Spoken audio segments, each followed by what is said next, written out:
ಮುಖ್ಯವಾದ ಪ್ರಾಜೆಕ್ಟ್ ಬಗ್ಗೆ ಕಾನ್ಫರೆನ್ಸ್ ಹಾಲ್‌ನ ಮೀಟಿಂಗ್‌ನಲ್ಲಿ ಇದ್ದವನು ಬಿಟ್ಟು ಬಿಡದೆ ರಿಂಗ್ ಆಗುತ್ತಿದ್ದ ಫೋನ್ ಸದ್ದಿಗೆ 2-3 ಬಾರಿ ಸುಮ್ಮನಾದರು. ಬರುತ್ತಿದ್ದ ಕರೆ ಸ್ವೀಕರಿಸಿ, ಹಲೋ, ಹೇಳಿ ಎಂದ ಅಭಿ ಅಸಹನೆಯಿಂದ. ಎಲ್ಲರಿದ್ದುದರಿಂದ ಏಕವಚನ ಬಳಸದೆ ಕೇಳಿದ. ಅಲೋ ಸರ್, ನಾವು ಹಾಸ್ಪಿಟಲ್ ಇಂದ ಕಾಲ್ ಮಾಡ್ತಾ ಇರೋದು. ನೀವೀಗಲೇ ಸಿಟಿ ಹಾಸ್ಪಿಟಲ್ಗೆ ಬನ್ನಿ ಎಂದ ಆ ಕಡೆಯ ವ್ಯಕ್ತಿ ಆತಂಕದಿಂದ. ಅವನ ಮಾತಿಗೆ ಒಮ್ಮೆ ನಂಬರ್ ನೋಡಿದವನು ಮತ್ತೆ ಕಿವಿಗಿಟ್ಟು, ಯಾಕೆ, ಏನಾಯ್ತು, ನೀವ್ಯಾರು, ಶ್ರೀನಿಕಾ ಎಲ್ಲಿ, ಹಲೋ, ಯಾರ್ ನೀವು ಎಂದ ಒಂದೇ ಉಸಿರಿನಲ್ಲಿ. ಮನ ಆಗಲೇ ಕೇಡು ಶಂಕಿಸುತ್ತಿತ್ತು.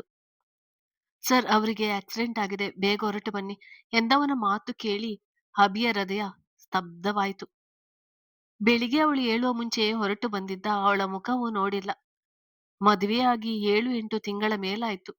ಆದರೂ ಇಬ್ಬರದು ಮಾಮೂಲಿಯಾದ ನಡವಳಿಕೆ. ಒಂದು ಮಾತು, ಇಬ್ಬರು ಹೆಚ್ಚುವರಿ ಹಾಡಿಲ್ಲ, ಕಷ್ಟ ಸುಖ ಹಂಚಿಕೊಂಡಿಲ್ಲ.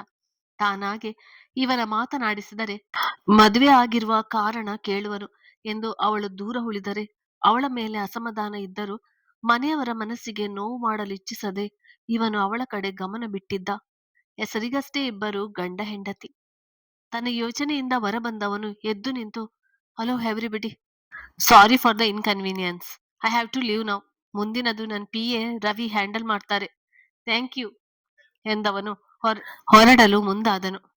ಮಿಸ್ಟರ್ ಅಭಿಮನ್ಯು, ಹೀಗೆ ಅರ್ಧದಲ್ಲೇ ಮೀಟಿಂಗ್ ಬಿಟ್ಟು ಹೊರಟು ನಮಗೆ ಅವಮಾನ ಮಾಡ್ತಿದ್ದೀರಾ ಎಂದರು ಒಬ್ಬ ವ್ಯಕ್ತಿ ಹೇಳದೆ ಕೇಳದೆ ಹೊರಟವನ ನೋಡಿ. ಸಾರಿ ಸರ್, ಆದ್ರೆ ನಾನೀಗ ಹೋಗ್ಲೇಬೇಕು. ನನ್ನ ವೈಫಿಗೆ ಸೀರಿಯಸ್ ಆಗಿದೆ ಅಂತೆ. ನಿಮಗೆ ಇಷ್ಟ ಆದ್ರೆ ರವಿ ಪ್ರಾಜೆಕ್ಟ್ ಮುಂದುವರಿಸುವನು, ಇಲ್ಲ ಅಂದ್ರೆ ತೊಂದರೆ ಇಲ್ಲ, ನಾನು ಪ್ರಾಜೆಕ್ಟ್ ಡ್ರಾಪ್ ಮಾಡ್ತೀನಿ ಎಂದನು ಗಂಭೀರವಾಗಿ. ಹೇ, ನೋ ನೋ ನೋ, ಇಷ್ಟಕ್ಕೆಲ್ಲ ಪ್ರಾಜೆಕ್ಟ್ ಬಿಡುವ ಮಾತೇಕೆ, ನೀವು ಹೊರಡಿ, ಇದನ್ನ ಇನ್ನೊಂದಿನ ಡಿಸ್ಕಸ್ ಮಾಡೋಣ ಎಂದರು. ಅವರ ಮಾತಿಗೆ ಎಲ್ಲರೂ ಹೂಗುಟ್ಟರು. ಹೊರ ನಡೆದ ಅಭಿ ಹಿಂದೆ ರವಿಯೂ ಹೋದನು. ರವಿ, ಈಗಲೇ ಈ ಮೀಟಿಂಗ್ ಎಂಡ್ ಮಾಡಿ ಇವತ್ತಿರುವ ಎಲ್ಲ ಶೆಡ್ಯೂಲ್ ಕ್ಯಾನ್ಸಲ್ ಮಾಡು.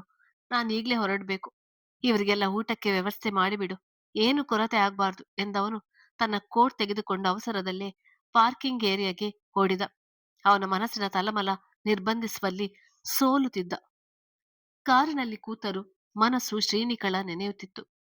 ಬೆಳಿಗ್ಗೆ ಕಾಲೇಜ್ಗೆ ಹೋಗಿದ್ಲಲ್ಲ, ಇಲ್ವಾ, ಆಕ್ಸಿಡೆಂಟ್ ಆಗಿದೆ ಅಂದ್ರೆ ಏನರ್ಥ, ನಂಗೊತ್ತಿಲ್ಲದೆ ಎಲ್ಲೋಗಿದ್ಲೋ, ಛೆ ಎಂದುಕೊಂಡು ಹಿಂದೆ ಸೀಟಿಗೆ ಹೊರಗೆ ಚಿಂತಿಸುತ್ತಿದ್ದ. ಸರ್, ಇತ್ತ ಕಡೆ ಸರ್, ಹಾಸ್ಪಿಟಲ್ ಬಂತು ಎಂದ ಡ್ರೈವರ್ ಧ್ವನಿಗೆ ಕಣ್ಣು ಬಿಟ್ಟವನು ಕಾರ್ ಹಿಡಿದು ರಿಸೆಪ್ಷನಿಸ್ಟ್ ಬಳಿ, ಎಕ್ಸ್ಕ್ಯೂಸ್ ಮಿ, ಈಗ ಸ್ವಲ್ಪ ಹೊತ್ತು ಮುಂಚೆ ಆಕ್ಸಿಡೆಂಟ್ ಆಗಿರೋದು ಶ್ರೀನಿಕಾ ಅಂತ ಪೇಷಂಟ್ ಹೆಸರು ಎಲ್ಲಿದ್ದಾರೆ ಎಂದ. ಸೆಕೆಂಡ್ ಫ್ಲೋರ್ 201ನೇ ವಾರ್ಡಲ್ಲಿ ಇದ್ದಾರೆ ಸರ್ ಎಂದವಳ ಮಾತಿಗೆ ಲಿಫ್ಟ್ ಏರದೆ ಮೆಟ್ಟಿಲು ಹತ್ತಿ ಓಡಿದ. ವಾರ್ಡ್ ಪಕ್ಕ ಇದ್ದ ಒಂದು ಹುಡುಗನ ನೋಡಿ, ಹಲೋ, ಇಲ್ಲಿ ಆಕ್ಸಿಡೆಂಟ್ ಆಗಿದೆ ಅಂತ ಫೋನ್ ಮಾಡಿದ್ದ ನೀವಾ ಎಂದನು ಊಹೆಯಿಂದ. ಅವನ ಮುಖ ನೋಡಿದವನಿಗೆ ಅಭಿಮನ್ಯು ವರ್ಮಾ ಯಾರೆಂದು ಗುರುತು ಸಿಕ್ಕಿತ್ತು. ಸರ್ ಸರ್, ನಾನೇ ಸರ್ ಕಾಲ್ ಮಾಡಿದ್ದು, ನೀವು ಈ ಪೇಷಂಟ್ ಕಡೆಯವರ, ಬನ್ನಿ ಸರ್ ಎಂದು ವಾರ್ಡರ್ ಹತ್ತಿರ ಕರೆತಂದನು. ಡೋರ್ ಗ್ಲಾಸ್ ಇಂದ ಅವಳ ನೋಡಿ ಕರಳು ಕಿತ್ತು ಬಂದ ಹಾಗಾಯ್ತು. ಮುಖ ಕೈಗೆ ಪೂರ್ತಿ ಬ್ಯಾಂಡೇಜ್ ಮಾಡಿ ಟ್ರಿಪ್ಸ್ ಹಾಕಿದ್ದರು. ಶ್ರೀ, ಅವಳಿಗೆ ಏನಾಯ್ತು ಎಂದ ಕಣ್ಣು ತುಂಬಿಕೊಂಡು ಆ ಹುಡುಗನ ಬಳಿ. ಸರ್, ಇವರಿಗೆ ರಸ್ತೆ ದಾಟುವಾಗ ಆಕ್ಸಿಡೆಂಟ್ ಆಗಿದೆ. ನಾನು ಮತ್ತೆ ನನ್ನ ಲವರ್ ಅಂದ್ರೆ ಇವರ ಗೆಳತಿ ಸೇರಿ ಇಲ್ಲಿಗೆ ಸೇರಿಸಿದ್ವಿ. ಬ್ಯಾಂಡೇಜ್ ಮಾಡಿ ಅಬ್ಸರ್ವೇಷನ್ಗೆ ಇಟ್ಟಿದ್ದಾರೆ. ಈಗಲೇ ಏನು ಹೇಳೋಕ್ಕಾಗಲ್ಲ, ಅರ್ಧ ಗಂಟೆ ಕಾಯಿರಿ ಅಂದಿದ್ದಾರೆ. ಸರ್, ನನ್ನ ಲವರ್ ಮೆಡಿಸಿನ್ ತರಕ್ಕೆ ಹೋಗಿದ್ದಾಳೆ ಎಂದ ಆ ವ್ಯಕ್ತಿ ನೋಡಲು ತರುಣನೇ. ತೊಟ್ಟಿದ್ದ ಹಳದಿ ಬಣ್ಣದ ಶರ್ಟ್ ಪೂರ್ತಿ ಕೆಂಪು ಬಣ್ಣವಾಗಿತ್ತು. ಅದನ್ನು ನೋಡಿ ಅಬಿಗೆ ಭಯ ಶುರುವಾಯಿತು. ಸುತ್ತಲೂ ನೋಡಿದ. ಅಷ್ಟು ಸೌಲಭ್ಯ ಇಲ್ಲದ ಆಸ್ಪತ್ರೆ ವಾರ್ಡ್ ಪಕ್ಕ ಸಹ ಒಬ್ಬರು ನರ್ಸ್ ಇಲ್ಲ. ಅಲ್ಲಿಯ ವಾರ್ಡ್ ಡಾಕ್ಟರ್ ಇರುವುದೇ ಅನುಮಾನ ಎಂಬಂತಿದೆ. ಆ ಹುಡುಗನ ಬಳಿ ಹೇಳಿ ಡಾಕ್ಟರ್ ಕಾಣಲು ಹೋದನು. ಮೇ ಕಮಿನ್ ಡಾಕ್ಟರ್ ಎಂದ ಕ್ಯಾಬಿನ್ ಬಾಗಿಲು ತೆರೆದು, S come in please sit down ಹೇಳಿ ಎಂದರು ಮಧ್ಯಮ ವಯಸ್ಸಿನ ಡಾಕ್ಟರ್. ಸರ್, ನನ್ನ ಅಭಿಮನ್ಯು ವರ್ಮಾ ಅಂತ, ಈಗ ತಾನೇ ಆಕ್ಸಿಡೆಂಟ್ ಆಗಿದೆ. ನಿಮ್ಮಲ್ಲಿ ಅಡ್ಮಿಟ್ ಆಗಿರುವ ಶ್ರೀನಿಕಾ ಬಗ್ಗೆ ಕೇಳ್ಬೇಕಾಗಿತ್ತು. ಅವಳಿಗೇನು ಆಗಿಲ್ಲ ಅಲ್ವಾ ಎಂದ ಭಯ ಇದ್ದರು ಆತಂಕದಿಂದ. ಓ, ಅಭಿಮನ್ಯು ವರ್ಮಾ, ಕೇಳಿದ್ದೀನಿ ನಿಮ್ ಬಗ್ಗೆ, ಬಿಸ್ನೆಸ್ ಮ್ಯಾನ್ ಅಲ್ವಾ, ಆ ಪೇಷಂಟ್ ನಿಮ್ಗೆ ಏನಾಗ್ಬೇಕು ಎಂದರು ಅವನನ್ನೇ ದಿಟ್ಟಿಸಿ. ನನ್ನ ಹೆಂಡತಿ ಸರ್, ನಾನು ಅವಳ ಹಸ್ಬೆಂಡ್ ಎಂದವನ ಗಂಟಲ ಪಸೆ ಹಾರಿತ್ತು. ಎಂದೂ ಅವಳ ಹೆಂಡತಿ ಎಂದವನೇ ಅಲ್ಲ. ಓಕೆ ಅಭಿಮನ್ಯು, ನಾನೀಗ ನಿಮ್ಮ ಹೆಂಡತಿ ರಿಪೋರ್ಟ್ ಬರುವುದಕ್ಕೆ ಕಾಯ್ತಿದ್ದೇನೆ. ಇನ್ನೇನು ಬರುತ್ತೆ. ತಲೆಗೆ ಮೇಜರ್ ಇಂಜುರಿ ಆಗಿದೆ, ಕೈ ತೋಳು ಮುರಿದಿರಬಹುದು ಅನ್ನೋದು ನನ್ನ ಅನಿಸಿಕೆ. ಇನ್ನು ನಾನು ರಿಪೋರ್ಟ್ ನೋಡಿಲ್ಲ, ಸದ್ಯಕ್ಕೆ ಅವರನ್ನು ಅಬ್ಸರ್ವೇಷನ್ ನಲ್ಲಿ ಇಟ್ಟಿದ್ದೀನಿ. ಅರ್ಧ ಗಂಟೆ ಬಿಟ್ಟು ಪೇಷಂಟ್ ಕಂಡೀಷನ್ ನೋಡಿ ಏನಾಗಿದೆ ಹೇಳ್ತೀನಿ. ರಿಪೋರ್ಟ್ ಬರೋವರೆಗೂ ಏನೂ ಹೇಳೋಕೆ ಆಗೋಲ್ಲ ಎಂದರು. ಸರ್, ಅವಳನ್ನು ಬೇರೆ ಕಡೆ ಕರ್ಕೊಂಡು ಚೆಕಪ್ ಮಾಡಿಸ್ಬೋದಾ? ಯಾಕೆಂದ್ರೆ ನನ್ನ ಅಣ್ಣ ಡಾಕ್ಟರ್. ನಮ್ದೇ ಸ್ವಂತ ಹಾಸ್ಪಿಟಲ್ ಇದೆ. ನಂಗೆ ರಿಸ್ಕ್ ತೆಗೆದುಕೊಳ್ಳಲು ಇಷ್ಟ ಇಲ್ಲ. ಅದಕ್ಕೆ ನನ್ನ ಹೆಂಡತಿನ ಕರ್ಕೊಂಡು ಹೋಗ್ಬೋದಾ? ಏನು ತೊಂದರೆ ಇಲ್ಲ ತಾನೆ? Yeah sure Abhimanyu. ನಿಮ್ಮ ಕಾಳಜಿ ನಂಗೆ ಅರ್ಥ ಆಗ್ತಿದೆ. ಇದು ಸರ್ಕಾರಿ ಆಸ್ಪತ್ರೆ. ಇಲ್ಲಿ ಅಷ್ಟು ಸೌಲಭ್ಯ ಇರುವುದಿಲ್ಲ ಎಂದು ನಿಮ್ಮ ಯೋಚನೆ. ಈಗ ನಾನು ಅವರಿಗೆ ಸದ್ಯಕ್ಕೆ ಚಿಕಿತ್ಸೆ ನೀಡಿದ್ದೇನೆ. ಪ್ರಾಣಕ್ಕೇನು ಅಪಾಯ ಇಲ್ಲ. ಹೆಚ್ಚಿನ ಚಿಕಿತ್ಸೆಗೆ ಬೇರೆ ಕಡೆ ಹೋಗುವುದೇ ಆದರೆ ಸರಿ. ನಿಮ್ದೇ ಆಸ್ಪತ್ರೆ ಇದ್ಮೇಲೆ ಒಳ್ಳೆಯದು. ಕರ್ಕೊಂಡೋಗಿ. ಹೋಪ್ ಫಾರ್ ದಿ ಬೆಸ್ಟ್ ಎಂದರು. ಥ್ಯಾಂಕ್ಸ್ ಡಾಕ್ಟರ್ ಎಂದವನು ನಿಮಿಷವೂ ತಡ ಮಾಡದೆ ತಕ್ಷಣ ಆಕಾಶ್ಗೆ ಸೂಕ್ಷ್ಮವಾಗಿ ವಿಷಯ ತಿಳಿಸಿ ತಮ್ಮದೇ ಆಸ್ಪತ್ರೆಗೆ ದಾಖಲು ಮಾಡಲು ಆಂಬ್ಯುಲೆನ್ಸ್ ವ್ಯವಸ್ಥೆ ಮಾಡಿದವನು ಶ್ರೀನಿಕನ ವರ್ಮಾ ಆಸ್ಪತ್ರೆಗೆ ಸ್ಥಳಾಂತರ ಮಾಡಿಸಿದ. ಆಕಾಶ್ ಮೊದಲೇ ಎಲ್ಲ ರೆಡಿ ಮಾಡಿ ಕಾಯುತ್ತಿದ್ದವನು ಶ್ರೀನಿಕನ ಎಮರ್ಜೆನ್ಸಿ ವಾರ್ಡ್ಗೆ ಕರೆದುಕೊಂಡು ಹೋದರು. ಅರ್ಧ ತಾಸು ಮುಗಿಸಿ ವಾರ್ಡಿಂದ ಹೊರಬಂದ ಆಕಾಶ್ನ ನೋಡಿ ಅಭಿ ಅವನ ಮುಂದೆ ನಿಂತು ಬ್ರೋ ಎಂದನು ಸೋತ ಧ್ವನಿಯಲ್ಲಿ. ಏನು ಇದು ಅಭಿ? ನೀನ್ ಹೇಳಿದ್ದು ನೋಡಿದ್ರೆ ನಾನ್ ಸಣ್ಣ ಆಕ್ಸಿಡೆಂಟ್ ಆಗಿದೆ ಅನ್ಕೊಂಡಿದ್ದೆ. ಇಲ್ಲಿ ನೋಡಿದ್ರೆ ತಲೆಗೆ ದೊಡ್ಡ ಏಟಾಗಿದೆ ಎಂದನು ಆಕಾಶ್. ಹೂ ಬ್ರೋ, ತಲೆಗೆ ಏಟಾಗಿದೆ. ಬೇರೆ ಏನೂ ಆಗಿಲ್ಲ ಅಲ್ವಾ? ನಾನ್ ನೋಡ್ಲಾ ಒಂದ್ಸರಿ ಎಂದನು. ಅವಳ ಜೊತೆ ಒಮ್ಮೆ ಮಾತನಾಡಿದರೆ ಸಾಕಾಗಿತ್ತು. ಇರು ಅಭಿ, ಇನ್ನು ಚಿಕಿತ್ಸೆ ನಡೀತಿದೆ. ನಿನ್ ಜೊತೆ ಮಾತನಾಡ್ಬೇಕು ಬಾ ಎಂದು ಕ್ಯಾಬಿನ್ ಒಳಗೆ ಕರೆತಂದು ಕೂರಿಸಿದವನು ಶ್ರೀಯ ತಲೆಗೆ ಬಲವಾಗಿ ಪೆಟ್ಟು ಬಿದ್ದಿದೆ. ಮತ್ತೆ ತುಂಬಾ ಬ್ಲಡ್ ಹೋಗಿದೆ. 1 ಗಂಟೆ ಬಿಟ್ಟು ಬ್ಲಡ್ ಹಾಕ್ಬೇಕು. B positive blood. ನಿರುಪಮ ಚಿಕ್ಕಿದು. ಅದೇ ಗ್ರೂಪ್ ಅವರಿಗೆ. ಬರೋಕೆ ಹೇಳು. ಹಾಗೆ ತಲೆಗೆ ಜಾಸ್ತಿ ಪೆಟ್ಟಾಗಿರುವುದರಿಂದ ಆಪರೇಷನ್ ಮಾಡ್ಬೇಕು. ರಾತ್ರಿ 11 ಗಂಟೆಗೆ ಆಪರೇಷನ್ ಇದೆ. ಬೇರೆ ಡಾಕ್ಟರ್ ಬರ್ತಾರೆ. ಅವಳಿಗೆ ಗಾಡಿ ಗುದ್ದಿದಾಗ ಎಡಕ್ಕೆ ಜೋರಾಗಿ ಬಿದ್ದಿದ್ದಾಳೆ ಅನ್ಸುತ್ತೆ. ಅದಕ್ಕೆ ಪೂರಾ ಎಡಗೈನ ಮೂಲೆ ಮುರಿದಿದೆ. ಎಡಕಾಲು ಫ್ರಾಕ್ಚರ್ ಆಗಿದೆ. ದೊಡ್ಡದಾಗಿ ಏನಾಗಿಲ್ಲ ಎಂದರು. ಎಡಭಾಗದಲ್ಲಿ ತಲೆಗೆ ಏಟಾಗಿದೆ. ಇನ್ನು ನಿನ್ನ ಪುಣ್ಯ ಅಂದ್ರೆ ಅವಳ ಪ್ರಾಣಕ್ಕೇನು ಅಪಾಯ ಆಗಿಲ್ಲ. ಎಲ್ಲ ಸರಿ ಹೋಗ್ತದೆ. ಕೂಲ್ ಆಗಿರು ಎಂದನು ತಮ್ಮನ ಭುಜ ಬಳಸಿ ಸಮಾಧಾನಿಸುತ್ತ. ಅಭಿ, ಮೊದಲು ಮನೆಗೆ ವಿಷಯ ತಿಳಿಸು. ಅವಳು ಮನೆಗೆ ಬಂದಿಲ್ಲ ಅಂತ ಗಾಬರಿಯಾಗಿರ್ತಾರೆ. ಈಗಾಗಲೇ ಸಮಯ 5 ಗಂಟೆ ಆಗಿದೆ. ಮತ್ತೆ ಶ್ರೀನ ಸರಿಯಾದ ಸಮಯಕ್ಕೆ ಆಸ್ಪತ್ರೆಗೆ ಸೇರಿಸಿದ್ದಾರೆ. ಅವರಿಗೆ ಧನ್ಯವಾದ ಹೇಳಿಬಿಡು ಆಯ್ತಾ ಎಂದನು ತಮ್ಮನ ಮುಖ ನೋಡಲಾರದೆ. ಹಾ ಬ್ರೋ, ಮನೆಯವರಿಗೆ ನೀನೇ ವಿಷಯ ತಿಳಿಸಿಬಿಡು. ಆದಷ್ಟು ಸಣ್ಣ ಆಕ್ಸಿಡೆಂಟ್ ಆಗಿದೆ ಅಂತ ಹೇಳು. ಇಲ್ಲಿ ಬಂದ್ಮೇಲೆ ಉಳಿದದ್ದು ಹೇಳಿದ್ರೆ ಆಯ್ತು. ಸುಮ್ನೆ ಹೆದರಿಕೆ ಪಡ್ತಾರೆ. ನಾನ್ ಸ್ವಲ್ಪ ಹೊರಗಡೆ ಹೋಗಿ ಬರ್ತೀನಿ ಎಂದವನು ಕಾರ್ ಕೀ ಹಿಡಿದು ನಡೆದ. ಮುಂಚೆ ಫೋನ್ ಮಾಡಿದ್ದ ಹುಡುಗನ ಮೀಟ್ ಮಾಡಿ ಅವನಿಂದ ವಿಳಾಸ ಪಡೆದು ಶ್ರೇಣಿಕಾ ಗೆಳತಿ ಸಂಧ್ಯಾ ಮನೆಗೆ ಬಂದನು ಅಭಿಮನ್ಯು. ಅಭಿಯನ್ನು ಎಂದು ನೋಡಿರದ ಸಂಧ್ಯಾ ಯಾರೆಂಬಂತೆ ಅವನ ನೋಡಿದಳು. ನಮಸ್ತೆ, ನನ್ನ ಹೆಸರು ಅಭಿಮನ್ಯು ವರ್ಮಾ. ನಿಮ್ಮ ಕಾಲೇಜ್ ಓನರ್ ಜೊತೆಗೆ ಶ್ರೇಣಿಕಾ ಹಸ್ಬೆಂಡ್ ಎಂದು ತನ್ನನ್ನು ಪರಿಚಯಿಸಿಕೊಂಡ. ಹೋ, ನೀವಾ ಸರ್, ಕುತ್ಕೊಳ್ಳಿ. ನಿಮ್ಮ ಮುಖ ನೋಡಿರ್ಲಿಲ್ಲ. ನಾನು ಕ್ಷಮಿಸಿ. ಶ್ರೀ ಹೇಗಿದ್ದಾಳೆ? ನಾನು ಮೆಡಿಸಿನ್ ತಕೊಂಡ್ ಬರುವಷ್ಟರಲ್ಲಿ ನೀವು ಹೋಗಿದ್ರಿ. ಅದಕ್ಕೆ ಮನೆಗೆ ಬಂದೆ. ಏನು ತೊಂದರೆ ಇಲ್ಲ ತಾನೆ ಎಂದಳು ಸಂಧ್ಯಾ ಕಾಳಜಿಯಿಂದ. ಇನ್ನು ಚಿಕಿತ್ಸೆ ನಡೀತಿದೆ. ಶ್ರೀನ ಆಸ್ಪತ್ರೆಗೆ ಸೇರಿಸಿದ್ದು ನೀವು ಅಂತ ಗೊತ್ತಾಯ್ತು. ಅದಕ್ಕೆ ಥ್ಯಾಂಕ್ಸ್ ಹೇಳೋಕೆ ಬಂದೆ. ನನ್ನ ಹೆಂಡತಿ ಕಾಪಾಡಿದಕ್ಕೆ ನಿಮ್ಮಿಬ್ಬರಿಗೂ ತುಂಬಾ ಧನ್ಯವಾದಗಳು. ನನ್ನಿಂದ ಎಂದಾದರೂ ಸಹಾಯ ಬೇಕಿದ್ರೆ ಕೇಳಿ ಎಂದನು ವಿನಯದಿಂದ. ಪರವಾಗಿಲ್ಲ ಸರ್, ಅವಳು ನಂಗೂ ಗೆಳತಿನೇ. ಸದ್ಯ ಅವಳು ಹುಷಾರಾದ್ರೆ ಸಾಕು ಎಂದಳು.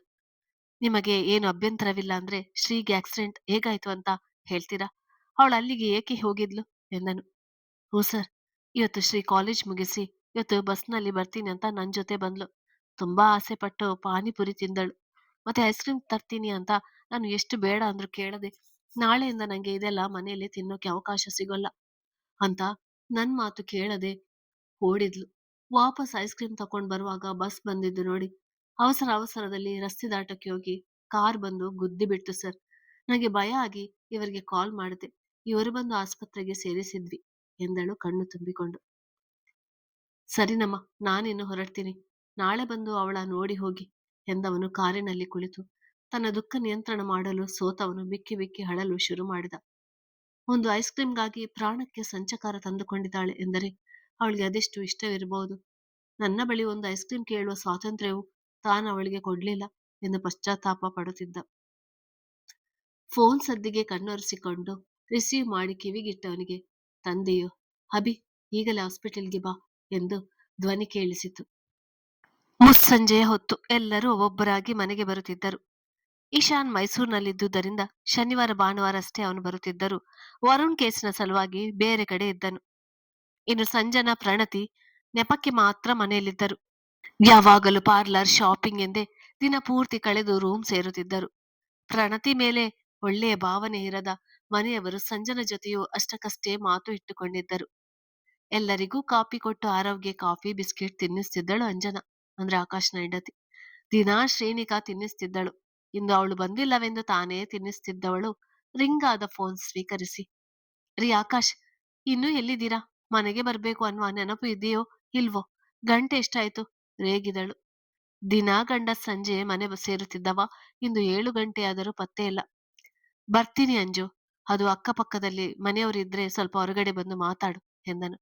ಹಾ, ಇದ್ದಾರೆ, ಒಂದ್ ನಿಮಿಷ ಇರಿ ಎಂದವಳು. ಅತ್ತೆ, ಸ್ವಲ್ಪ ಆರವ್ ಕಡೆ ಗಮನ ಹರಿಸಿ ಬರ್ತೀನಿ ಎಂದು ಗಾರ್ಡನ್ನಲ್ಲಿ ಕುಳಿತು, ಹೇಳಿ ಏನು ಎಂದಳು ಗಂಡನ ದನಿಯಲ್ಲಿ ಇದ್ದ ಗಂಭೀರತೆಗೆ. ಅಂಜು, ನಾನೀಗ ಹೇಳೋದು ಸರಿಯಾಗಿ ಕೇಳಿಸಿಕೊ, ಗಾಬರಿ ಆಗ್ಬೇಡ ಎಂದನು. ಹೆಂಡತಿಯಲ್ಲಿ ಮನೆಯವರಿಗೆ ಗಾಬರಿ ಮಾಡಿದರೆ ಎಂದು. ಇಲ್ಲ, ಹೇಳಿ, ಏನಾಯ್ತು? ನೀವು ಹುಷಾರಾಗಿದ್ದೀರಿ ತಾನೆ ಎಂದಳು ಭಯದಿಂದ. ನಂಗೇನು ಆಗಿಲ್ಲಮ್ಮ, ಅದು ಶ್ರೀಗೆ ಚಿಕ್ಕ ಆಕ್ಸಿಡೆಂಟ್ ಆಗಿದೆ. ನಮ್ಮ ಹಾಸ್ಪಿಟಲ್ನಲ್ಲಿ ಚಿಕಿತ್ಸೆ ನಡೀತಿದೆ. ದಯವಿಟ್ಟು ಇದನ್ನು ಮನೆಯವರಿಗೆ ನಿಧಾನವಾಗಿ ಅರ್ಥ ಮಾಡಿಸಿ ಸಮಾಧಾನ ಮಾಡು. ಹಾಗೆ ನೀನು ಈಗಲೇ ಹೊರಟು ಬಾ, ಇಲ್ಲಿ ಶ್ರೀ ಜೊತೆ ಇರುವೆ ಎಂದನು. ಹೆಂಡತಿ ಇದ್ದರೆ ಧೈರ್ಯ. ಏನು? ಶ್ರೀಗೆ? ಶ್ರೀಗೆ? ರೀ, ತಮಾಷೆ ಮಾಡ್ಬೇಡಿ, ನಂಗೆ ಭಯ ಆಗ್ತಿದೆ. ಸರಿಯಾಗಿ ಹೇಳಿ, ಏನಾಯ್ತು ಎಂದಳು ಗಂಡ ಹೇಳಿದ ಮಾತು ನಂಬಲಾಗದೆ. ತಮಾಷೆ ಮಾಡುತ್ತಿರುವನು ಎಂದು. ತಮಾಷೆ ಮಾಡ್ತಿಲ್ಲ ಅಂಜು, ಕಾಲೇಜ್ನಿಂದ ಹೋಗಿ ಬರುವಾಗ ಆಕ್ಸಿಡೆಂಟ್ ಆಗಿದೆ. ಅಭಿನೂ ಇಲ್ಲೇ ಇದ್ದಾನೆ. ಅವನ ಮುಖ ನೋಡೋಕೆ ಆಗ್ತಿಲ್ಲ. ಒಳಗೊಳಗೆ ನೋವು ಪಡ್ತಿದ್ದಾನೆ. ಬೇರೆ ಪೇಷಂಟ್ ಆದ್ರೆ ಹೇಗೋ ಮ್ಯಾನೇಜ್ ಮಾಡ್ತಿದ್ದೆ. ಆದ್ರೆ ನಮ್ಮನೆ ಹುಡುಗಿ ಈ ಸ್ಥಿತಿಯಲ್ಲಿ ಇರೋದ್ ನೋಡಿ ನಂಗೆ ಕೈ ಕಾಲು ಆಡ್ತಿಲ್ಲ. ಸ್ವಲ್ಪ ಭಯ ಆಗ್ತಿದೆ. ನೀನು ಬಂದ್ರೆ ನನಗೂ ಸ್ವಲ್ಪ ಧೈರ್ಯ. ಬಾ ಅಂಜು. ಹೆಚ್ಚು ಕಮ್ಮಿ ಬೇಡಿದಂತಿತ್ತು ಅವನ ದನಿ. ಇದೇ ಮೊದಲು ಈ ರೀತಿ ಸಂದರ್ಭ ವರ್ಮ ಮನೆಯಲ್ಲಿ ಆಗಿರುವುದು. ಹೆದರಬೇಡಿ, ಅವಳಿಗೇನೂ ಆಗೋಲ್ಲ. ನಾನೀಗಲೇ ಬರ್ತೀನಿ. ಉಳಿದದ್ದು ಅಲ್ಲಿ ಬಂದು ಮಾತಾಡೋಣ ಎಂದವಳು ಅತ್ತೆಯಂದಿರ ಬಳಿಗೆ ಓಡಿದಳು. ಅತ್ತೆ, ಸ್ವಲ್ಪ ಬನ್ನಿ, ನಿಮಗೇನೋ ಹೇಳ್ಬೇಕು. ಮನೆಯಲ್ಲಿ ಧೈರ್ಯವಂತೆ ಎಂದರೆ ಅರ್ಪಿತ ಮಾತ್ರ. ಗಟ್ಟಿಗಿತ್ತಿ ಯಾವ ಸಂದರ್ಭವಾದರೂ ನಿಭಾಯಿಸುವರು ಎಂದು ಅವರಿಗೆ ಹೇಳಲು ಕರೆತಂದಳು. ಏನಾಯ್ತು ಅಂಜು? ಯಾಕೆ ಹಾಗೆ ಹೇಳ್ಕೊಂಡ್ ಬಂದೆ? ಏನ್ ವಿಷಯ? ಸೊಸೆಯ ಅವಸರದಲ್ಲಿ ಯಾಕೆ ಕರೆತಂದಳು ಎಂದು. ಅತ್ತೆ, ಅದು ಶ್ರೀಗೆ ಚಿಕ್ಕ ಆಕ್ಸಿಡೆಂಟ್ ಆಗಿದೆ ಅಂತ ಆಕಾಶ್ ಫೋನ್ ಮಾಡಿದ್ರು. ಈಗ ನಾನು ಹಾಸ್ಪಿಟಲ್ಗೆ ಹೋಗ್ಬೇಕು. ನೀವೇ ಮನೆಯವರಿಗೆ ಹೇಗಾದ್ರೂ ವಿಷಯ ತಿಳಿದೇ ಇರುವ ತರ ನೋಡ್ಕೊಳ್ಳಿ. ನಾನು ಹೋಗಿ ಬರ್ತೀನಿ ಎಂದಳು. ಅವರೇ ಸರಿ ಇದಕ್ಕೆಲ್ಲ ಎಂದು. ಏನು, ನಮ್ಮ ಶ್ರೀಗೆ ಆಕ್ಸಿಡೆಂಟಾ? ಯಾವಾಗ್ಲೇ ಎಂದರು ಅರ್ಪಿತಾ ಆಶ್ಚರ್ಯದಿಂದ. ಆಗ ತಾನೇ ಮನೆಗೆ ಬಂದ ಅಶೋಕ್ ರವಿ. ಯಾರಿಗೇನಾಯ್ತು? ಅತ್ತಿಗೆ, ಏನೋ ಆಕ್ಸಿಡೆಂಟ್ ಅಂತಿದ್ರಿ, ಯಾರಿಗೇನಾಯ್ತು ಎಂದರು ಇಬ್ಬರನ್ನು ದಿಟ್ಟಿಸಿ ನೋಡುತ್ತಾ. ವಿಷಯ ಮುಚ್ಚಿಡುವುದು ಬೇಡ ಎಂದು. ಅದು ಅಶೋಕ್, ನಮ್ಮ ಶ್ರೀಗೆ ಆಕ್ಸಿಡೆಂಟ್ ಆಗಿದೆ ಕಣೋ, ಹಾಸ್ಪಿಟಲ್ ನಲ್ಲಿ ಇದ್ದಾಳಂತೆ, ಅದೇ ಹೇಳ್ತಿದ್ಲು ಎಂದರು ಭಯದಿಂದ. ಏನು? ಶ್ರೇಣಿಕಾ ಇನ್ನು ಮನೆಗೆ ಬಂದಿರ್ಲಿಲ್ಲಲ್ವಾ? ನೀವೆಲ್ಲ ಏನ್ ಕತ್ತೆ ಕಾಯ್ತಾ ಇದ್ದೀರಾ? ಮನೇಲಿದ್ದು ಇಷ್ಟೊತ್ತಿನವರೆಗೂ ನಿಮ್ಗೆ ನೆನಪಿರ್ಲಿಲ್ವಾ ಆ ಹುಡುಗಿ ಮನೆಗೆ ಬಂದಿಲ್ಲ ಅಂತ? ಸ್ವಲ್ಪಲೂ ಪರಿಜ್ಞಾನ ಇಲ್ಲದವರು ನೀವು. ಮನೆ ಸೊಸೆ ಸಂಜೆ ಒಳಗೆ ಮನೆಗೆ ಬರದೇ ಇದ್ದರೆ ನಮಗಾದ್ರೂ ಹೇಳ್ಬೇಕು ಅನ್ನೋದು ಗೊತ್ತಿಲ್ವಾ ನಿಮ್ಗೆ? ಏನ್ ಹೆಂಗಸರು ನೀವು ಎಂದವರ ಕೂಗಾಟಕ್ಕೆ ಎಲ್ಲರೂ ಹೊರಗೆ ಬಂದರು. ಅಶೋಕರ ಬೈಗಳ ಕೇಳಿ ಈಗ ಉಗುಳು ನುಂಗುವಂತಾಗಿತ್ತು ಅತ್ತೆ ಸೊಸೆಗೆ. ಏನಾಯ್ತು ಅಶೋಕ? ಯಾಕೆ ಹೀಗೆ ಕಿರುಚಾಡ್ತಿದ್ಯಾ ಎಂದರು ರಮೇಶ್ ತಮ್ಮ ಬಂದ ತಕ್ಷಣ ಕೂಗಾಡಿದ ರೀತಿಗೆ. ಕಿರುಚದ ಇನ್ನೇನು ಮಾಡ್ಲಿ ಅಣ್ಣ, ಶ್ರೀನಿಕಾ ಇನ್ನೂ ಮನೆಗೆ ಬಂದಿಲ್ಲ. ಈಗ ನೋಡಿದ್ರೆ ಆಕ್ಸಿಡೆಂಟ್ ಆಗಿ ಹಾಸ್ಪಿಟಲ್ ನಲ್ಲಿ ಇದ್ದಾಳಂತೆ. ಈ ತರ ಜವಾಬ್ದಾರಿ ಇಲ್ಲದೆ ಇವರೆಲ್ಲ ಮನೆಯಲ್ಲಿ ಯಾಕಿದ್ದಾರೆ? ಎಲ್ಲ ನಾವೇ ತಲೆ ಕೆಡಿಸ್ಕೊಳ್ಬೇಕು ಎಂದರು ಹೆಂಡತಿಯ ಕಡೆ ದುರುಗಟ್ಟಿ.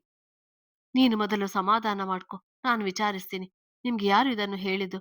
ಅರ್ಪಿತಾ, ಯಾವ ಹಾಸ್ಪಿಟ್ಲ್ ಅಂತೆ? ಸರಿಯಾಗಿ ಕೇಳಿದೆಯಾ ಎಂದರು ಮಡದಿಯಡೆ ನೋಡಿ.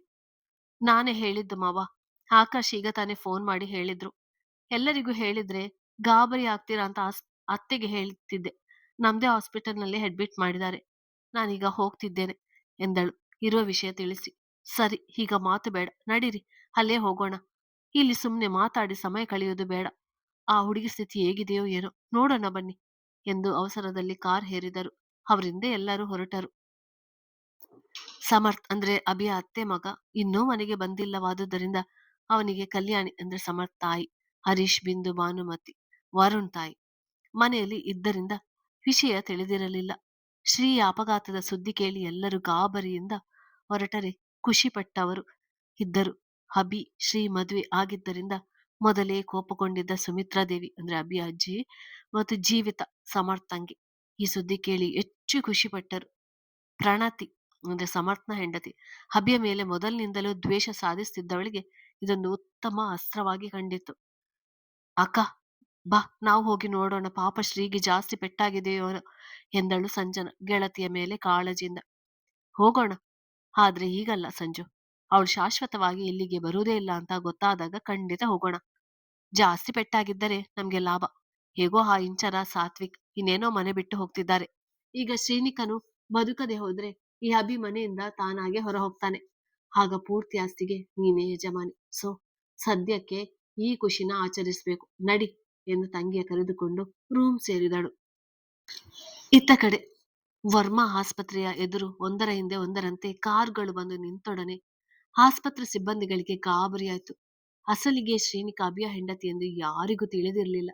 ಯಾರೋ ಅಭಿಸರ್ ಕಡೆ ವ್ಯಕ್ತಿ ಅಂತ ಮಾತ್ರ ತಿಳಿದಿದ್ದರು. ಈಗ ವರ್ಮಾ ಮನೆಯವರ ಆಗಮನ ನೋಡಿ ಕಾರಣ ತಿಳಿಯದೆ ಹಾಸ್ಪಿಟಲ್ನಲ್ಲಿ ಏನೋ ತಪ್ಪಾಗಿದೆ ಎಂದು ಯೋಚಿಸುತ್ತಿದ್ದರು.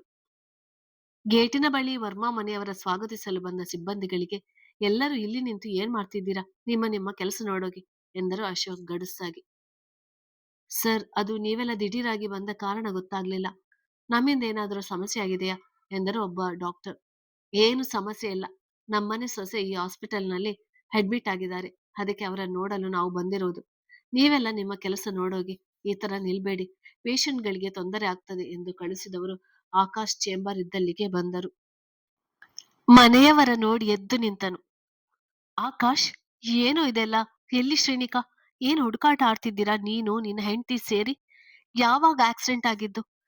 ನಿಮ್ಗೆಲ್ಲ ಮನೆಯಲ್ಲಿ ದೊಡ್ಡವರು ನಾವಿದ್ದೇವೆ ಅನ್ನುವ ಪರಿಜ್ಞಾನ ಇಲ್ವಾ? ಮನೆ ಸೊಸೆ ಇನ್ನೂ ಮನೆಗೆ ಬಂದಿಲ್ಲ ಅನ್ನುವ ಚಿಂತೆ ಈ ಹೆಂಗಸರಿಗಿಲ್ಲ. ಏನಾದ್ರೂ ಆದಾಗ ಒಂದು ಮಾತು ನಮ್ಗೆ ತಿಳಿಸೋಣ ಅನ್ನುವ ಬುದ್ಧಿ ನಿಮ್ಗೆ ಇಲ್ಲ. ಆ ಮಗುಗೆ ಏನಾದ್ರೂ ಹೆಚ್ಚು ಕಡಿಮೆ ಆಗ್ಲಿ, ಆಗ ಮಾತಾಡ್ತೀನಿ ನಾನು ಎಂದರು ಅಶೋಕ್, ಅಂದ್ರೆ ಅಭಿಯ ತಂದೆ. ಮನೆ ತುಂಬಾ ಮಕ್ಕಳಿದ್ದರು. ಚಿಕ್ಕ ಹುಡುಗಿಯ ರೀತಿ ಎಲ್ಲರ ಜೊತೆ ಮನೆಯಲ್ಲಿ ಖುಷಿಯಿಂದ ಇರುತ್ತಿದ್ದ ಶ್ರೀನಿಕಾ ಮೇಲೆ ವಿಶೇಷ ಅಕ್ಕರೆ ಇದ್ದರು ಅಭಿಯ ಮದ್ವೆ ಆದ ರೀತಿಗೆ ಮಾತನಾಡಿಸಿರಲಿಲ್ಲ. ನಂಗೂ ಸಂಜೆ ಗೊತ್ತಾಗಿದ್ದು ಚಿಕ್ಕಪ್ಪ. ಆಕ್ಸಿಡೆಂಟ್ ಆದಾಗ ಬೇರೆ ಆಸ್ಪತ್ರೆಯಲ್ಲಿದ್ಲು. ಅಭಿ ಮಧ್ಯಾಹ್ನ ಇಲ್ಲಿಗೆ ಶಿಫ್ಟ್ ಮಾಡಿಸಿದ. ಅವಳಿದ್ದ ಪರಿಸ್ಥಿತಿಗೆ ಚಿಕಿತ್ಸೆ ಮಾಡಿ ಮುಗಿಸುವುದ್ರಲ್ಲಿ ಮನೆಗೆ ತಿಳಿಸ್ಬೇಕಂತ ಗೊತ್ತಾಗ್ಲಿಲ್ಲ. ಅದಕ್ಕೆ ತಿಳಿಸೋಕೆ ತಡ ಆಯ್ತು, ಕ್ಷಮಿಸಿ ಎಂದನು ಸೋತವನಂತೆ. ಸರಿ ಸರಿ, ಹೇಗಿದ್ದಾಳೆ ನನ್ ಸೊಸೆ? ನೀನೊಬ್ನೇ ಇದ್ದೀಯಾ? ಎಲ್ಲಿ ಅವನು ಎಂದರು ಗಡುಸಾಗಿ. ಮಗ ಇಲ್ಲದರ ಹರಿವು ಅವರಿಗಿತ್ತು. ಅವನು ಹೊರಗಡೆ ಶ್ರೀನ ಆಸ್ಪತ್ರೆಗೆ ಸೇರಿಸಿದವರ ಮೀಟ್ ಮಾಡಿ ವಿಷಯ ತಿಳಿಯಲು ಹೋದ ಚಿಕ್ಕಪ್ಪ. ಇನ್ನೇನು ಬರ್ತಾನೆ. ಶ್ರೀಗೆ ತಲೆಗೆ ಬಲವಾಗಿ ಏಟಾಗಿದೆ, ಆಪರೇಷನ್ ಮಾಡ್ಬೇಕು. ಬೇರೆ ಕಡೆಯಿಂದ ಡಾಕ್ಟರ್ ಬರ್ತಾರೆ, ಅದಕ್ಕೆ ಕಾಯ್ತಿದ್ದೇವೆ. ಇನ್ನೇನು ಬರ್ತಾರೆ, ನೀವೆಲ್ಲ ರೆಸ್ಟ್ ಮಾಡಿ, ಟೆನ್ಷನ್ ತಗೋಬೇಡಿ ಎಂದವನು ವಾರ್ಡ್ ಬಳಿ ನಡೆದನು. ಅಣ್ಣ, ಅಬಿಗೆ ಫೋನ್ ಮಾಡಿ ನಾವೆಲ್ಲ ಇಲ್ಲಿರೋದು ತಿಳಿಸಿ, ಈಗಲೇ ಬರೋಕೆ ಹೇಳಿ. ನನ್ ಸೊಸೆಗೆ ಇದೆಲ್ಲ ಹೇಗಾಯ್ತು ಅಂತ ನಂಗೆ ಗೊತ್ತಾಗ್ಬೇಕು ಎಂದವರು ಒಂದು ಕಡೆ ಹೋಗಿ ಕುಳಿತರು. ಅಶೋಕ್ ಯಾವುದಕ್ಕೂ ಹಠ ಮಾಡದ್ದ, ಇದ್ದುದ್ರಲ್ಲಿ ಖುಷಿಪಟ್ಟು ಹೇಳಿದ ಮಾತು ಕೇಳಿ ಮಕ್ಕಳಾಗಿರುವ ಶ್ರೀ ನೆನೆದು ಮನಸ್ಸು ಭಾರ ಎನಿಸಿತು. ಇತ್ತ ಕಡೆ, ಸರಿನಮ್ಮ, ನಾನಿನ್ನು ಹೊರಡ್ತೀನಿ, ನಾಳೆ ಬಂದು ಅವಳ ನೋಡಿ ಹೋಗಿ ಎಂದವನು ಕಾರಿನಲ್ಲಿ ಕುಳಿತು ತನ್ನ ದುಃಖ ನಿಯಂತ್ರಣ ಮಾಡಲು ಸೋತವನು ಬಿಕ್ಕಿ ಬಿಕ್ಕಿ ಅಳಲು ಶುರು ಮಾಡಿದ. ಒಂದು ಐಸ್ ಕ್ರೀಮ್ಗಾಗಿ ಪ್ರಾಣಕ್ಕೆ ಸಂಚಕಾರ ತಂದುಕೊಂಡಿದ್ದಾಳೆ ಎಂದರೆ ಅವಳಿಗೆ ಅದೆಷ್ಟು ಇಷ್ಟವಿರಬಹುದು. ನನ್ನ ಬಳಿ ಒಂದು ಐಸ್ ಕ್ರೀಮ್ ಕೇಳುವ ಸ್ವಾತಂತ್ರ್ಯವು ತಾನವಳಿಗೆ ಕೊಡ್ಲಿಲ್ಲ ಎಂದು ಪಶ್ಚಾತ್ತಾಪ ಪಡುತ್ತಿದ್ದ. ಫೋನ್ ಸದ್ದಿಗೆ ಕಣ್ಣೊರೆಸಿಕೊಂಡು ರಿಸೀವ್ ಮಾಡಿ ಕಿವಿಗಿಟ್ಟವನಿಗೆ ತಂದೆಯ ಅಭಿ ಈಗಲೇ ಹಾಸ್ಪಿಟ್ಲಿಗೆ ಬಾ ಎಂದು ದನಿ ಕೇಳಿಸಿತು. ಕಣ್ಣೊರೆಸಿಕೊಂಡು ಆಸ್ಪತ್ರೆ ಕಡೆ ಕಾರು ತಿರುಗಿಸಿದನು ಅಭಿಮನ್ಯು. ಇತ್ತ ಕಡೆ, ಈ ಮೋಸಗಾರನ ರಕ್ತನ ಯಾವುದೇ ಕಾರಣಕ್ಕೂ ನನ್ನ ಹೆಂಡತಿ ದೇಹಕ್ಕೆ ಸೇರೋಕೆ ಬಿಡೋಲ್ಲ ನಾನು. ಬೇಕಿದ್ರೆ ಅವಳು ಬದುಕುದೇ ಬೇಡ, ಆದ್ರೆ ಇವನ ರಕ್ತ ಬೇಡ ಅಷ್ಟೇ. ನಂಗೊತ್ತಿದೆ ನನ್ನ ಹೆಂಡತಿನ ಹೇಗೆ ಬದುಕಿಸ್ಬೇಕು ಅಂತ ಎಂದನು ಅಭಿಮನ್ಯು ಕೋಪದಿಂದ ಸಮರ್ಥನ ನೋಡಿ. ಈ ಸಮಯದಲ್ಲೂ ಎಂತ ದ್ವೇಷ ಅಭಿನಿಂದು? ಸುಮ್ನೆ ಅವನಿಗೆ ಜಾಗ ಕೊಡು. ಈಗ ಅವನು ರಕ್ತ ಕೊಡದೆ ಇದ್ರೆ ಬೇರೆ ಯಾರಿದ್ದಾರೆ ಕೊಡೋಕೆ ಎಂದರು ನಿರುಪಮ ಮಗನ ಉದ್ಗಡ್ಡತನಕ್ಕೆ ರೋಸಿ. ನಾನ್ ಕೊಡ್ತೀನಿ ಎಂದವನ ಧ್ವನಿಗೆ ಬಾಗಿಲೆಡೆ ತಿರುಗಿದವರ ಹೃದಯ ಹೂವಾಗಿತ್ತು.